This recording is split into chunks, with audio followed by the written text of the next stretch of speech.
Good morning, YouTube. Dang, so what a week. Not even this week, last week. The last couple of weeks have been brutal down here where I'm at in Georgia. I'm sure a lot of you guys are dealing with the same thing where you can even see we got a little bit of rain, like a little drizzle yesterday or last night.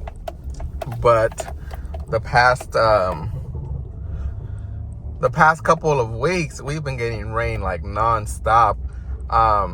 It's one of those things where I'm kind of glad I'm not like super booked, or else I'm sure some of y'all are facing it where you're struggling to keep up or you're already behind because of all this rain. And then last week when we got, like 3-4 days worth of rain, it was my slower week. So we finished our route in like 2 days because we were out like all day. This week is my little busier week. I think we have like close to like 40 yards this week, which isn't too bad, but that's busy for me. We're about to do this duplex right here, and then I have like another one down there, and then another one around the corner. So my route density is getting there slowly but surely. But yeah, this rain has been crazy. So yeah, we've been the days that it doesn't rain, we've been out as pretty much till like 7:30. We haven't gone past 7:30 yet, or past 7. Normally at 7, wherever we're at, we'll finish that yard and then we'll move on to the next one. But yeah, it's been crazy. But I'm not complaining because I know last year we were in a drought here in Georgia. We went like 3 months during summer without any rain. And I told myself, like, I am never complaining about rain again. So, it's just moving your schedule. And I know if you're fully booked and you're solo, like, dang, like, I don't even know what I would do in that situation. But it is me by myself right now. So, now that we're working a little bit longer hours, and more, back to back, I'm already feeling it. Like, my body's already tired. I'm getting a little groggy in the mornings. Like, I struggle to get up.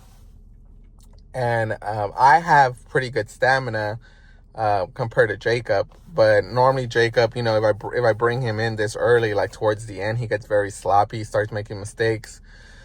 And you can just tell he doesn't want to be out here with me.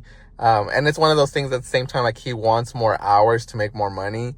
But then at the same time, it's like, well, you can't really keep up with me. And then you kind of like give up, and then it's kind of like me like double working or kind of like fixing his mistakes or working harder than I should be. So I think I told myself, I was like, I'll start bringing him a little bit later. That way he can last longer, and I'll be able to do, 3 to 4 yards by myself until he comes along. And he'll be with me like around 10:30 is when I told him we'll meet up.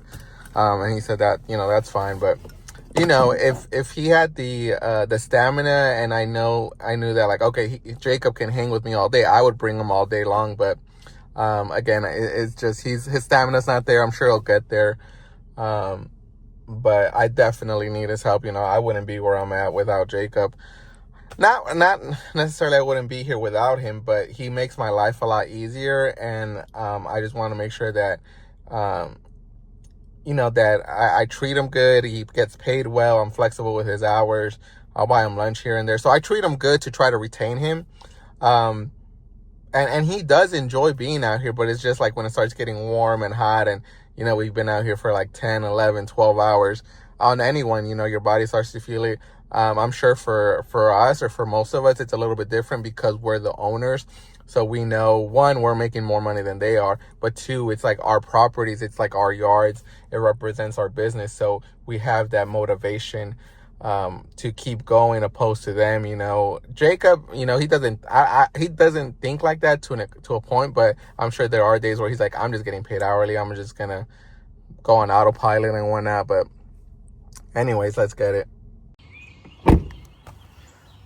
But yeah, starting to get busy. We're already 3 months in, so March, April, May. And it's just one of those things where, I wish I had more yards, but at the same time, like, I'm happy, and I'm truly blessed. I feel blessed where I'm at with my business. But I know in my last video I mentioned, you guys, I had credit card debt, and I did get a couple comments. So I appreciate all the comments because it kind of motivates me to keep posting.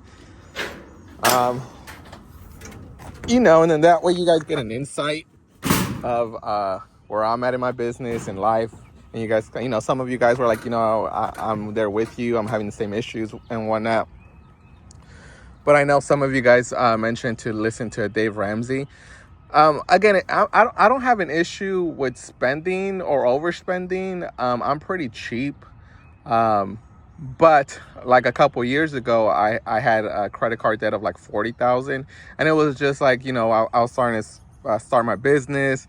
I know a big expense was I had to replace the septic leach line in one of my rental properties, and that itself was like 15,000, and I put it on the credit card.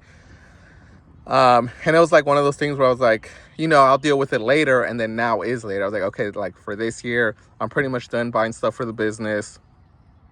I'm only going to spend money on repairs, maintenance, etc. And if I really do need an equipment or a tool to make our lives easier, I'm going to buy it. But this year I really wanted to spend money on, or spend most of my money paying off my credit card debt. So right now I'm at like 20,000 or like 22,000 is what I have in credit card debt. This week, a couple weeks ago, I paid off one credit card that was like at 9,000 a few months ago, and I paid it off to zero.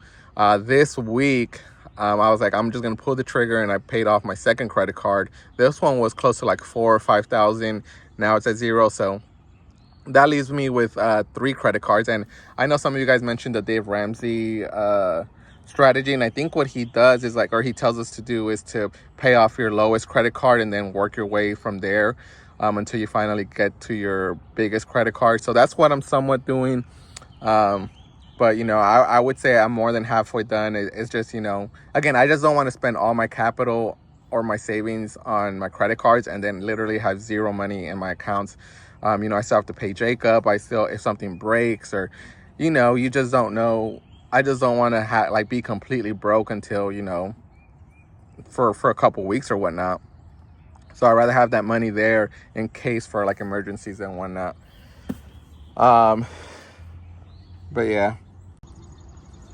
Bossman is asking, what do I use for scheduling, because he's having issues scheduling and whatnot. So I'm very old school right now because I don't want to pay. I know Jobbers does a great job. Again, Yardbook is good, but for me it was a little outdated. Jobbers is great, but it's super expensive. I use QuickBooks, but for invoicing. But as far as scheduling, I'll put a picture. I just use a calendar that every year I use like a calendar for the year, and then I make a list of my clients. And it's pretty much the same thing. And one thing that I text my clients is that, I try to be there the same day every other week or every week if they're weekly accounts, which I only have 2, so not that many. They're mainly bi-weeklies.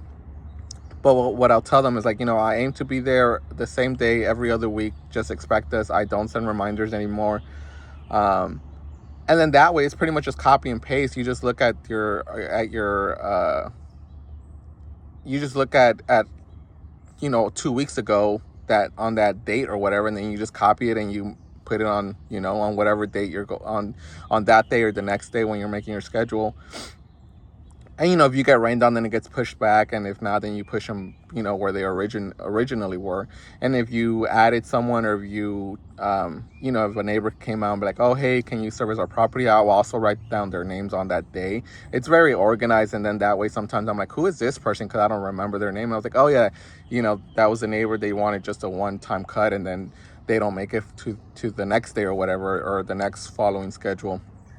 But it's very basic. It's just copying and pasting, and realistically, or I guess if we're being theoretically, it's literally like your same schedule should be the same every other week, and then you just add on new clients.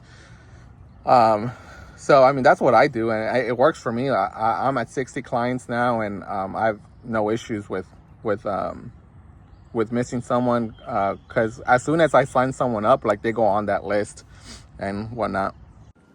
So this is Future Manny, and I kind of wanted to go over my scheduling with you guys more in depth. I've been trying to be better at posting videos, but you know, we've been busy and with the rain and everything and family. I'm trying, so I do apologize. I know it's been probably like 2 weeks since the last video. And then most of my videos are about like 2 or 3 weeks behind. But the rain still has not stopped. It's crazy here in Georgia, and I'm sure in the South, some of you guys. But anyways, I just got a regular notebook right here, and then I write down all my accounts, and then I kind of like divide it between like the zip codes, so route 1, route 2, 3, 4, etc.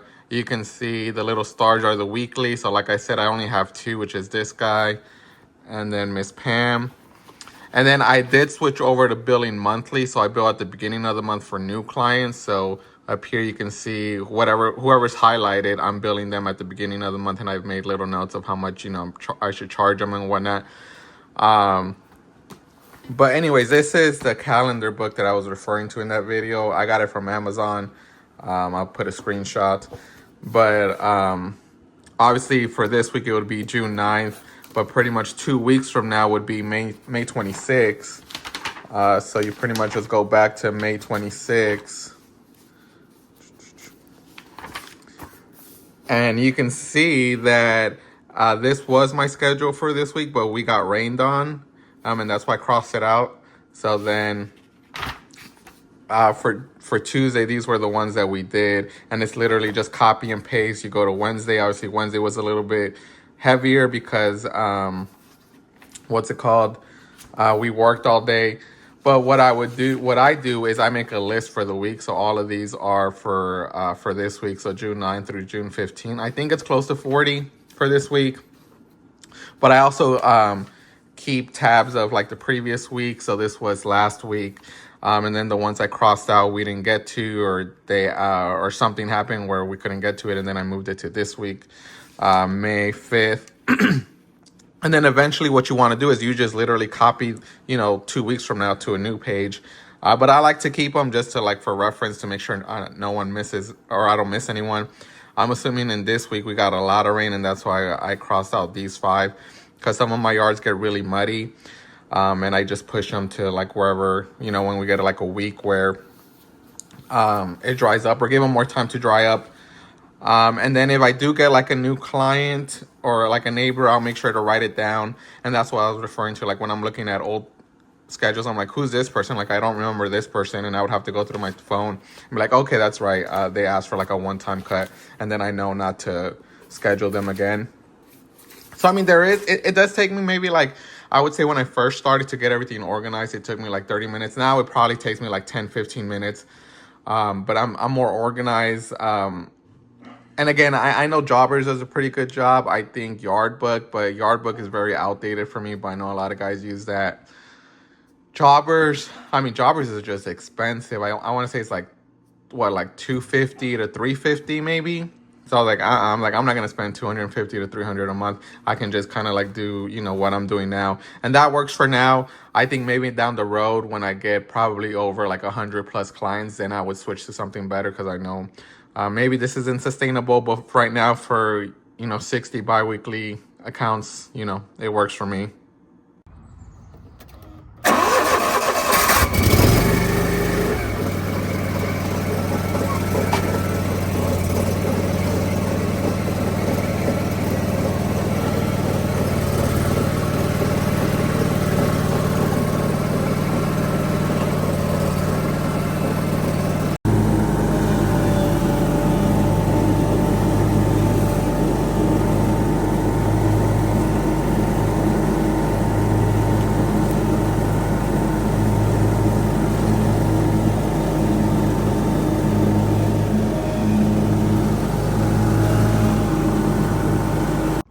So you can tell kind of like the aftermath of last night's storm just everywhere. We were on a tornado watch. But I'm actually going to cut that video a little bit short, because in that video, I kind of wanted to talk about when you should leave your 9-to-5 job, or when you should go full-time in your business. But this video, I kind of wanted to just stick with how I do my scheduling. But that's what I do. If you try to take notes, and if you don't have like even like a paper and pen, things are going to fall through the cracks. And pretty much it's only happened to me twice, But I would, where a client texts me like, hey, just making sure, it's like Saturday or something, or Sunday, or normally it's like Friday or Saturday, and they're like, hey, just making sure we're on your schedule for today. Um, and, and, them just checking up with me, and I'm just like, ah, crap. Like, I completely forgot about them. Like, I don't know how I forgot about them. They weren't on that list. Um, and when, and not everyone will do that. Some clients won't even text you, and then, because they're busy with their lives and whatever. And then 2-3 weeks later, because you keep forgetting about them, they're going to be like, I'm just going to call someone else because this person is not coming. My yard's a mess. And then when you do, remember, they're like, oh, it's okay. We got someone else and whatnot. So I would say at least paper and pen. Maybe someone can comment on Yardbook, if they use Yardbook. Um, Again, a lot of guys use them. I just think it's so outdated for me when I tried doing it. And then Jobbers, like I said, is just expensive. QuickBooks, I only use for invoicing because I'm able to like text them their invoice, and they click on the link and they're able to pay through the portal with a credit card or debit card, or they can save their information with like a routing number that's connected to their bank, or they put their information and then it just saves it. And then one thing I tell new clients is that I have no access to that information. I partnered up with QuickBooks for that extra layer of security. And then that way, kind of like, they don't think that I just try to make it clear that, so that they know that I can't go in there and manually charge their card, because I can't. And then I just tell them, if they can just make sure to pay their invoice within 24 to 48 hours, because I am a small business and I do depend on that revenue to keep operations going. And then eventually, if they're constantly late on payment, then eventually I drop them. And in one of my past videos that I haven't uploaded yet, you'll see that I recently, it's been about like a week and a half that I dropped one of my clients that I've had for like 1.5 to 2 years, because he was constantly late, and it kind of ended it sour. But anyways, I think if you have under 60 clients, what I'm doing works. And then eventually, as you're making more money, as you're increasing your pricing, then you can afford those luxury services like Jobbers. I think QuickBooks has that option too, but it's a little bit more. And I just have like the regular services, or plan that's about like $30 a month, I believe. But anyways, like, subscribe, appreciate y'all. Peace.